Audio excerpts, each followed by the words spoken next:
Bismillahirrahmanirrahim. Assalamualaikum warahmatullahi wabarakatuh. Berjumpa kembali dalam materi biologi kelas 10. Hari ini kita akan melanjutkan materi tentang Angiospermae, yaitu membahas mengenai monocotyledon atau Leliopsida. Monocotyledon atau Leliopsida ini memiliki ciri-ciri umum, yaitu yang pertama adalah keping bijinya tunggal atau keping bijinya satu, berkas vaskuler pada batang bertipe kolateral tertutup, terus letak xilem dan floem tersebar dan tidak teratur. Pada umumnya batang dan akar tidak memiliki kamium, sehingga pada tumbuhan monocotyledon tidak terjadi pembelahan sekunder sehingga tidak tumbuh membesar. Pada umumnya batang tidak bercabang, memiliki rambut-rambut halus dan ruas-ruas batang tampak jelas, berakar serabut, ujung akarnya dilindungi oleh koleoriza dan ujung batang dilindungi oleh koleoptil. Pada umumnya berdaun tunggal kecuali pada kelompok palem. Urat daunnya sejajar atau melengkung dan berpelepah daun. Bagian bunga berjumlah 3 atau kelipatan 3. Untuk pengelompokannya, monocotyledon ini terdiri dari beberapa ordo. Yang pertama adalah ordo Liliales dengan familinya Liliaceae. Ini memiliki karakteristik merupakan semak basah. Ada yang memanjat, memiliki akar rimpang, umbi atau umbi lapis. Contohnya yaitu Lilium regale atau bunga lili dan Tulipa gasneriana atau bunga tulip. Ordo yang kedua adalah ordo Asparagales. Ini terdiri dari dua famili, yaitu famili Amaryllidaceae dan famili Orchidaceae.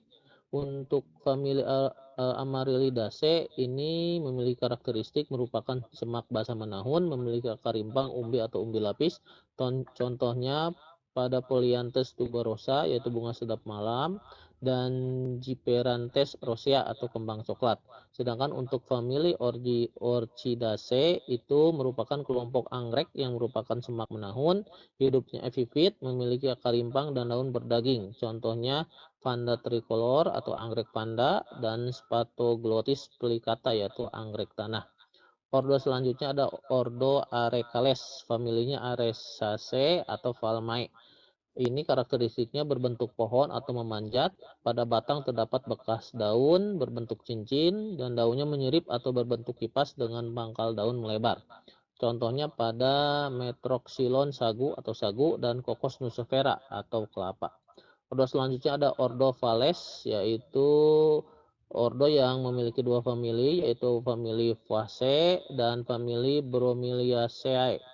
Famili Faceae atau Gramineae ini merupakan kelompok rumput-rumputan, batangnya silindris, agak pipih, persegi, berbuku dan berongga, berdaun tunggal dan berpelepah, serta bunga tersusun dalam bulir-bulir berbiji satu. Contohnya Oryza sativa padi dan Emperata cylindrica atau alang-alang. Sedangkan untuk famili Bromeliaceae ini berbentuk semak basah, kelompok nanas-nanasan, contohnya Ananas comosus atau nanas.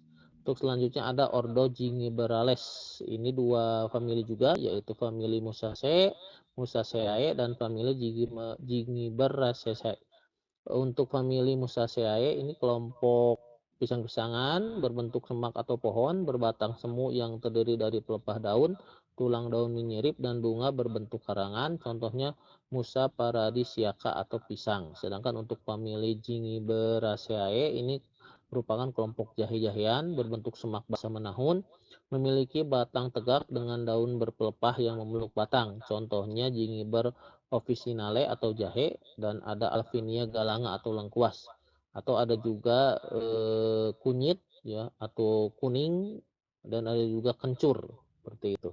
Itu untuk ordo Gingiberales. Selanjutnya ada ordo Caryophyllales dengan famili Cactaceae.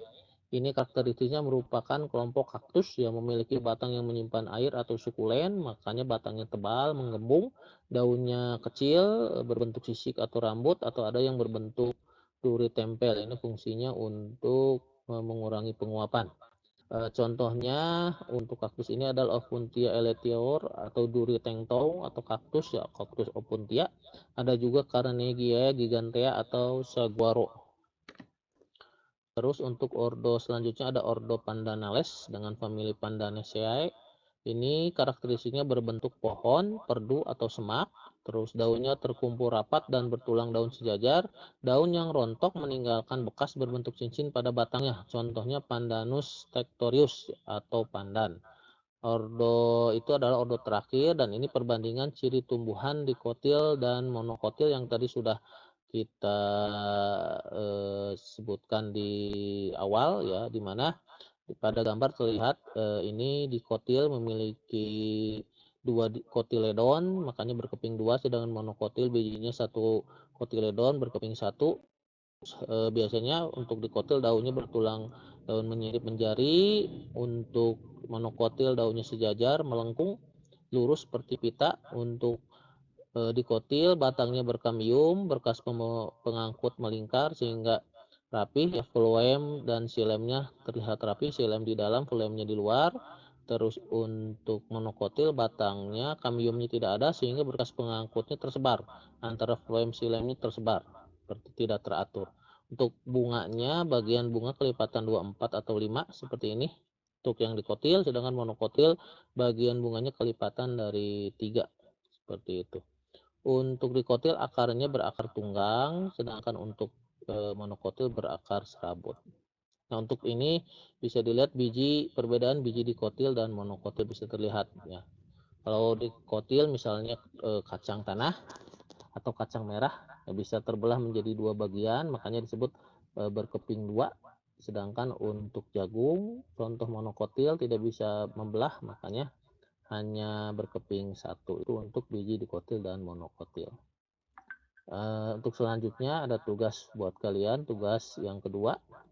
Yang pertama, tugasnya itu sebutkan peranan tumbuhan berbiji tertutup Angiospermae, baik yang merugikan maupun yang menguntungkan bagi manusia.